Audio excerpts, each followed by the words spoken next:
Hello, and happy Sunday to all of my amazing Sagittarius. Let's get right into your reading, Sagittarius, and let's see what's to come. Happy Sunday to each and every one of you all. Hopefully you set your intentions today, Sagittarius. I know that you did, because I know you're having a great day. Yeah, of course, because that's the intention you set when you woke up today, right? Of course. Let's get into your reading. Let's see what the cards have to say. All right. Looks like somebody is about to give birth to something that they're really, really passionate about. Somebody could either be pregnant, right? Pregnant in a physical sense of being pregnant, also being pregnant in a spiritual sense. But I see somebody about to give birth to something that they're very passionate about. We have the Queen of Wands. We also have the Queen of Pentacles. Somebody is literally sitting on their throne, sailing away from craziness. We have the Six of Swords. Again, this six looks like this right here. Somebody's about to give birth to something they're very passionate about, something that they really love. I mean, something that they really, really love. I hope you all are not really kind of sort of, focusing on, oh my God, Mercury is retrograde and Venus is retrograde and all of these things are retrograde and we're about to move into a full moon, because that can really be traumatic for some people. But when you really think about retrograde, it really is giving you an opportunity to kind of really focus on some things that you may want to declutter from, right? And it may make some people feel a little sad or disappointed, like this right here. See how this person's head is turned down a little bit, like they're sailing away from the depth of the emotions that's attached to certain things. And it could cause you to be exhausted. But you are stepping to your throne, right? You're walking towards your throne. That's what's happening. I'm talking about king and queens.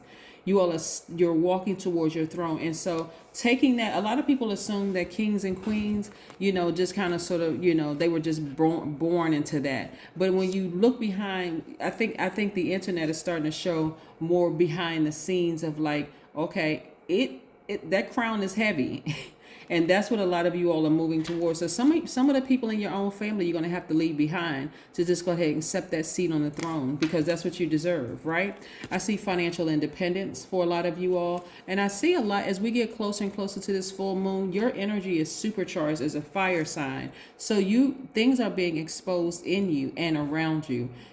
Are there people around you that when they call, you feel drained? When you think about their name, you just feel drained. It could be anybody, because I'm talking about spirits, not the physical body, right? So in order for you to give birth to your dreams and give birth to your ministry or give birth to your calling or whatever it is you're giving birth to, there are going to be some people who are committed to misunderstanding you, Sagittarius. And I see you all just saying, I'm just going to let these tricky relationships fall by the wayside. Yep. Venus is currently retrograde right now. So a lot of you all are slowing down and really reevaluating all areas of your lives and starting to say, I need to let some things go. I need to let some deep emotions. Like I need to stop caring as much as I care about how people think and what they feel. This is what I'm seeing for you all.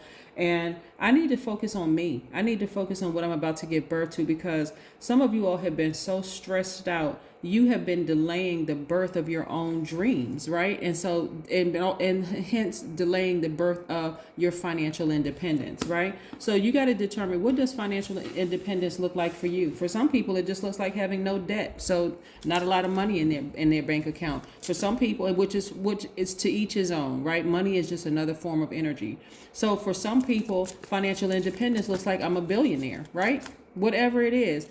I see you moving towards that unapologetically, but I do see, like I said, some tricky relationships falling by the wayside just because you had to make a decision. Do I hang on to these tricky relationships or do I make room for them so that I can give birth to whatever my calling is, so I can walk my path? That may be very different for some people, and you may have a challenging birth, right? A challenging delivery, just because, let's say, and I'll give you an example. What just came to me. Some people come from very religious families, right? And you want to pursue, maybe tarot card reading or some kind of spiritual healing in some way, shape, form, or fashion. Those family members who are religious may not know. Let's give them the benefit of the doubt, okay? Let's not assume that everybody is just being mean and cruel or whatever. They really may not know that they were spiritual beings having a human experience. So you were a spiritual being first, that's having a human experience. The human experience is part of the religious practices, right? So they had to be taught religion, right? They may not even realize that, wow, to turn back to my pure consciousness was my spirit, my spirituality, which came before the religion. And so here you are picking up the baton of like pure, going back to pure consciousness, hence sitting on your throne, feeling very, very happy.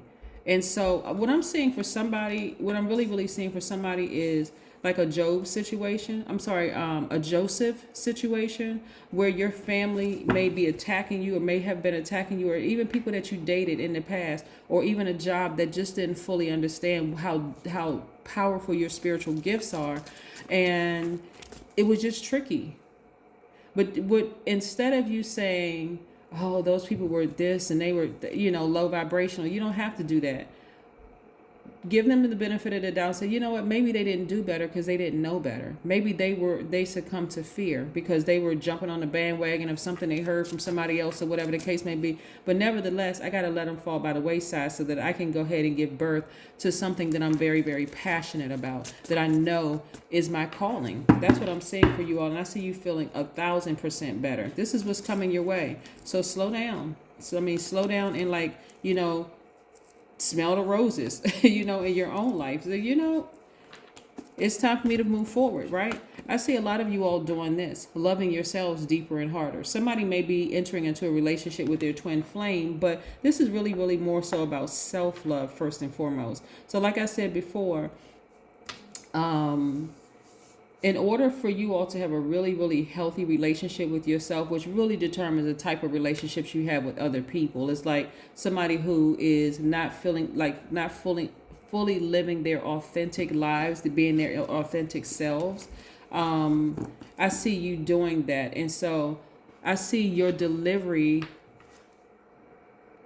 being a lot easier had you not let certain things fall by the wayside, the stress, just because you're loving yourself deeper and harder, right? And so those tricky relationships, some of you all may have been in a romantic relationship with a person that was tricky, and you had to let it fall by the wayside because it was really blocking you giving birth to something. It was like causing you to have a really difficult birth. And I mean in a physical sense and also in a spiritual sense, right?